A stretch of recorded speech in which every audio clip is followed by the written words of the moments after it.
As I've said in the past, the 16-bit generation of shmups was my favorite. The shooters of this era featured the perfect blend of speed and complexity without feeling overwhelming. The genre really started hitting its stride, and there are hundreds of classic titles to choose from. So, on today's episode of 5 Games, we are going to take a look at even more great 16-bit shmups.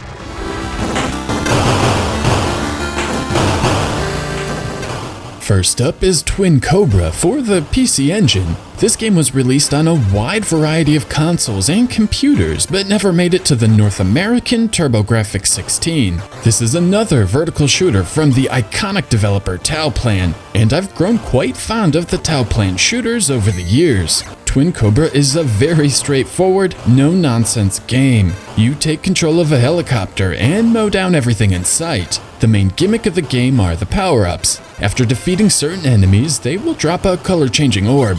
There are 4 colors in all, and each represents a different weapon, from your standard fire, spread shot, laser, and a multi-direction shot. Each can be upgraded numerous times, and not dying is the key to the game, because if you die, you're starting back at a level 1 power-up. Another fun element is simply avoiding the power-up or waiting for it to change to the desired color while also dodging incoming fire. It's tricky for sure, and adds a lot of charm to the experience. Graphically, Twin Cobra is a touch on the basic side, but with the simplicity comes an extremely smooth frame rate. I also love how there is a lot of contrast between enemies, bullets, and the background, and it's always easy to decipher what is going on, no matter how frantic the action. Add in an awesome soundtrack with some truly catchy compositions, fun enemy patterns, and some insanely tight gameplay, and you have a terrific shmup.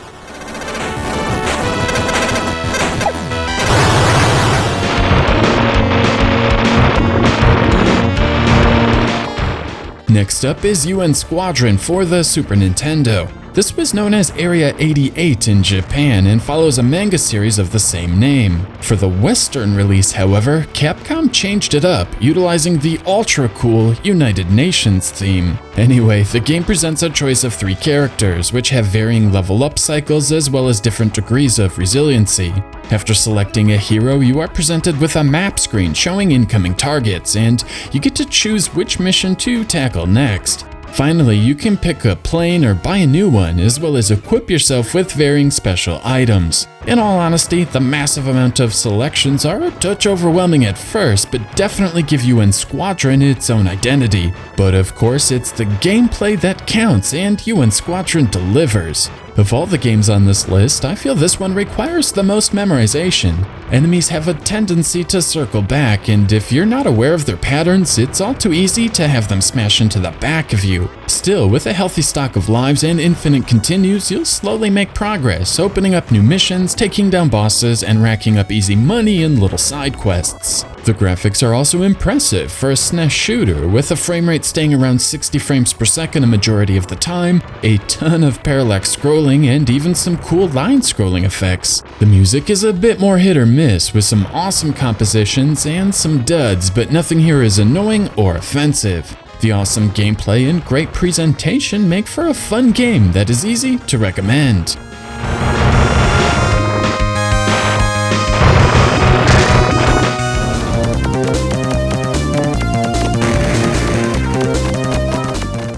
Next up is Raiden for the 64-bit Atari Jaguar. However, as this game likely relies on the Motorola 68000 CPU and is mostly unknown outside of the JAG community, I feel it deserves a spot on this list. Anyway, Raiden is a vertically scrolling shooter, and for some strange reason, Atari decided a port of this arcade classic would be the perfect way to launch the Atari Jaguar. While not a great business decision, Raiden on the Jag is a brilliant version of the game. On the surface, this is a simple shooter. You have just 2 weapons, a Vulcan cannon and a laser, which can be selected by grabbing a color-changing power-up. Sound familiar? You also have bombs, which can be invaluable for bosses and getting yourself out of tricky situations. Even the enemies are all fairly vanilla, with basic tanks and helicopters, but there is something strangely hypnotic about the whole experience. Enemy patterns are tough, as are bullet patterns, and you really don't want to die and lose all of your power-ups.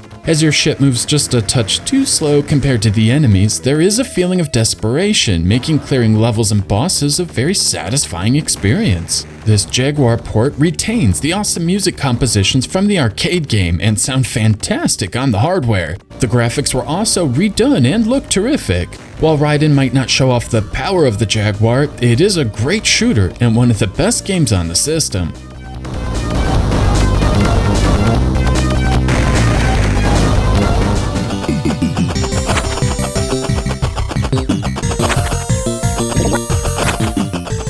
Dragon Spirit is another PC Engine classic, and unlike Twin Cobra, did see a release on the TurboGrafx 16.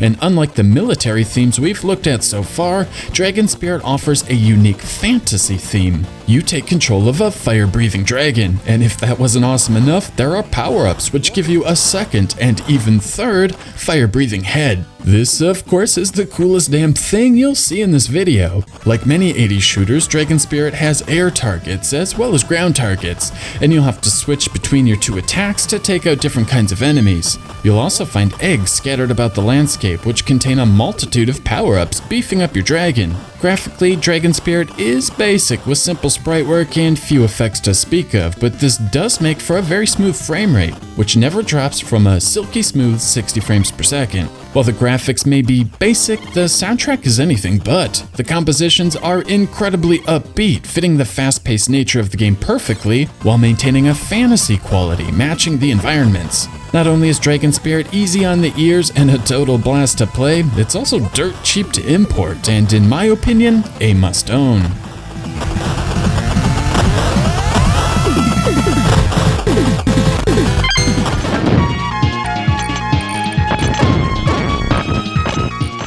Last but not least is Space Megaforce for the Super Nintendo.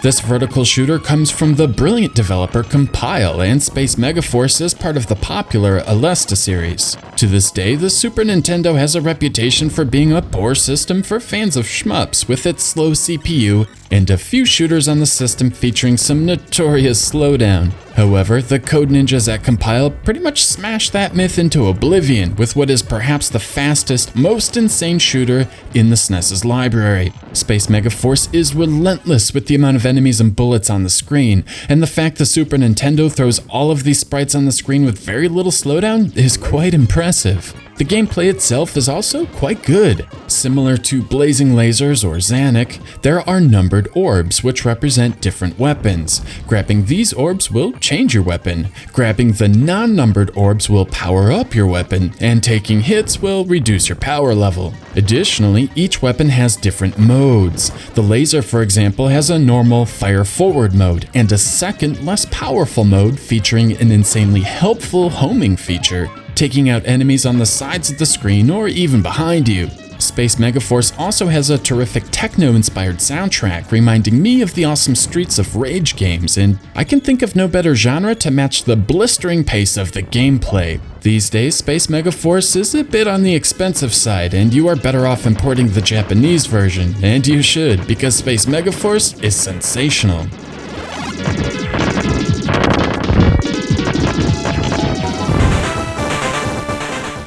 So there you have it, even more great 16-bit shmups. Now, this is not a definitive list, and definitely not intended to be a best of, so be sure to leave a comment and let me know some of your favorites.